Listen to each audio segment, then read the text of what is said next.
Hay una cierta, desde el punto de vista de sociología política, bueno, se confronta la democracia participativa, que es lo que se pretende con la conferencia en gran medida, con la representativa, que son las instituciones principales, que al final, bueno, de una manera u otra, como ha dicho muy bien, no solo las instituciones europeas, sino en cada Estado hemos elegido los europeos también, ¿no?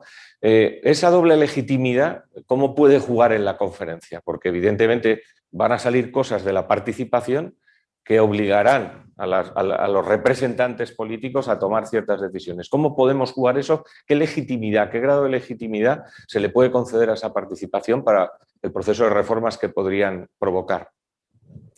Yo creo que este es el punto fundamental, es decir, que casi todas las democracias europeas, incluso la democracia europea misma, es decir, desde Bruselas, ven hoy día que la representación no es suficiente para colectar y trasladar las preferencias de los ciudadanos en políticas públicas que al final van a determinar nuestras oportunidades.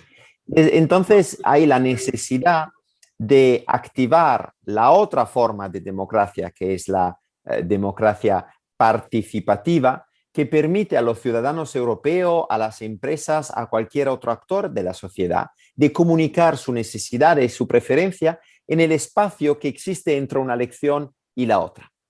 Y ahí hay un espacio de experimentación democrática que hemos visto en algunos lugares de Europa con asambleas ciudadanas, es decir, ciudadanos que son elegidos de manera totalmente, decimos, random para participar a un proceso deliberativo que comparten ideas. Hemos visto otras formas de consultaciones que están intentando mostrar a los representantes políticos que tienen que estar a la escucha mucho más de lo que hacen habitualmente. Y la conferencia sobre el futuro de la Europa representa una oportunidad, la primera, de lanzar un proceso de reforma institucional que ofrece a los ciudadanos la posibilidad de participar de otra manera. Y hay tres mecanismos fundamentales. El primer mecanismo es el mecanismo de la plataforma electrónica, es decir, cualquier ciudadano europeo puede participar a esta plataforma donde cualquiera puede registrar y registrar sus propias opiniones, sus propias preferencias, ideas, organizar eventos en su propia familia, en su propia comunidad, para compartir ideas sobre específica política, la política social, la política del digital, la transición ecológica.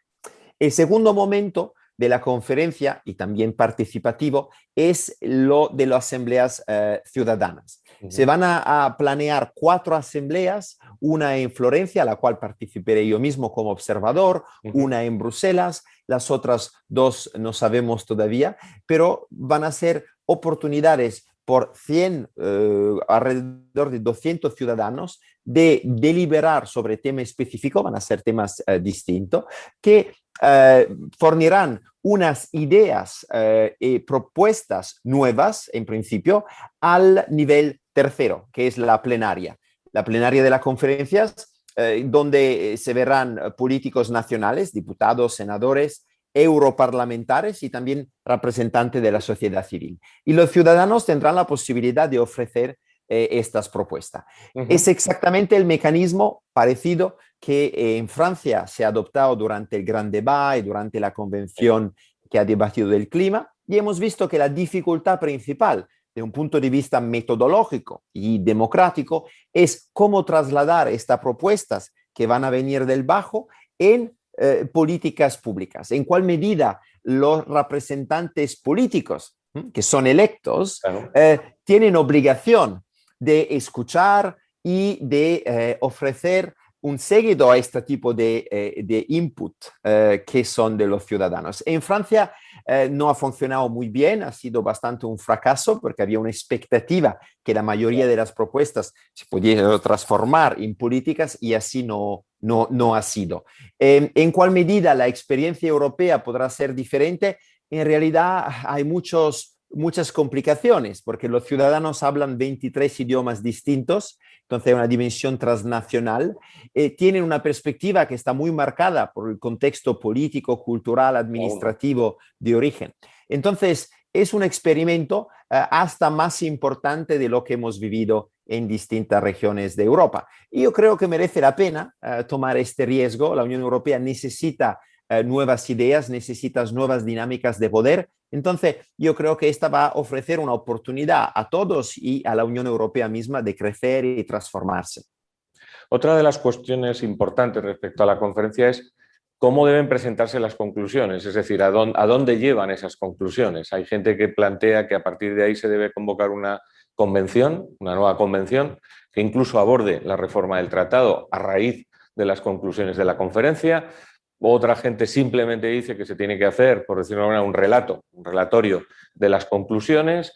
Bueno, aquí también hay muchas diferencias de criterio y el propio presidente Macron, que es un poco el padre de la idea, que lo quiere llevar a su semestre electoral, por decirlo muy claramente, quiere hacer una macro presentación en París, etc. ¿Cómo deberían presentarse las conclusiones y hacia dónde deberían llevar? Es correcto, esta conferencia difiere mucho de la anterior convención del 2003 sobre el futuro de Europa, que redactó la Constitución de la Unión Europea, que nunca fue ratificada. Esta nueva conferencia no tiene el mandato de preparar directamente cambios en los tratados, más bien pretende ser un proceso preparatorio que podría llevar al Consejo Europeo a iniciarlo como un segundo paso. Wow. Además, a diferencia de la Convención Europea, esta iniciativa pretende ser un ejercicio de abajo, como hemos debatido. Entonces, el tema es qué va a pasar una vez que el ciclo de la conferencia se va a acabar. No tenemos todavía una idea muy clara de cuál tipo de transformación política de las propuestas podrá tener lugar. Sabemos que hay un compromiso que la Comisión Europea, Ursula von der Leyen, la presidente, ha tomado hacia la sociedad civil, que es de tener en cuenta estas propuestas y ir modificando la propia agenda política de este ciclo político que se acaba con las próximas elecciones del 2024. Hay también un texto que claramente excluye la posibilidad de pasar de la conferencia a una reforma de los tratados, justamente porque es un ejercicio de preparación.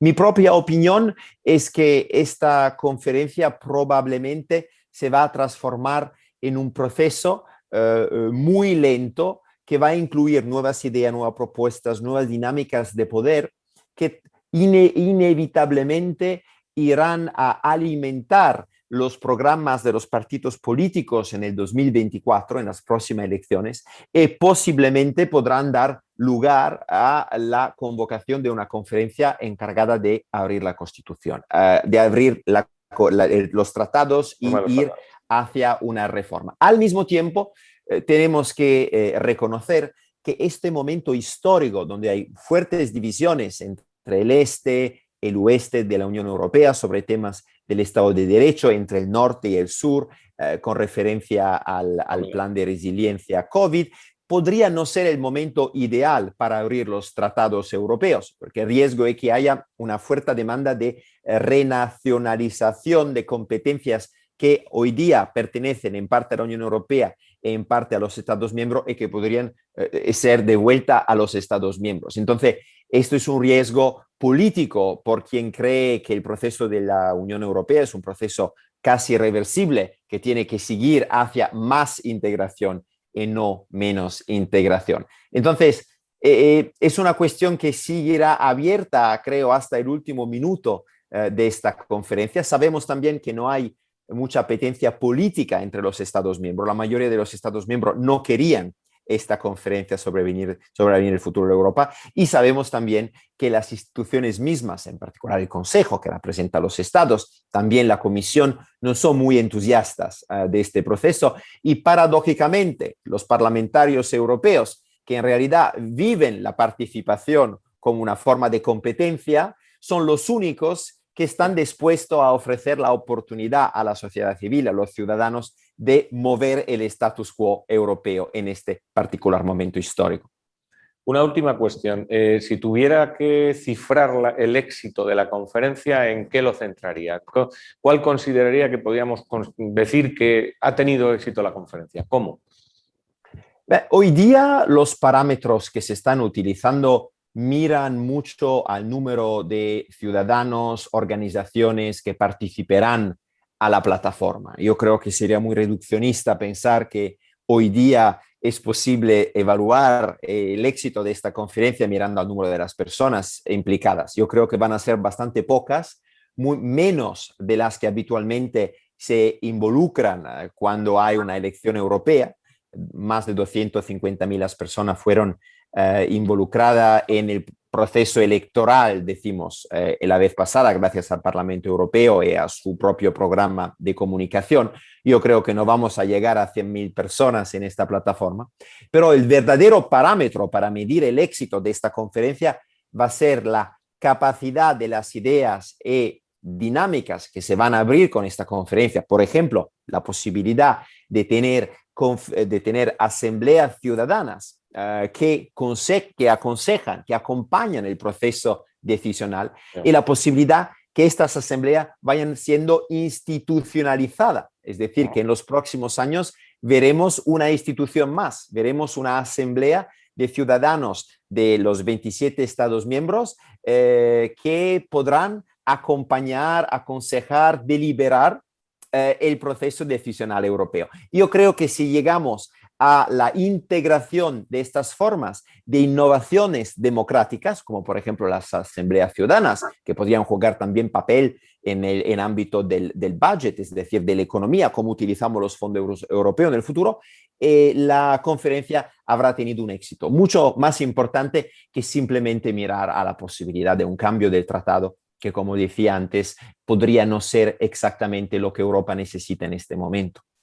Muy bien. Muchísimas gracias, profesor. Como es un proceso que se acaba de lanzar, contaremos con sus opiniones en todo este año, que es lo que teóricamente va a durar la conferencia, y evidentemente es no solo un placer, sino una necesidad, y más en un medio de comunicación como el nuestro que se dedica a la información de las instituciones europeas. Así que es devoción y obligación el contar con opiniones como las suyas.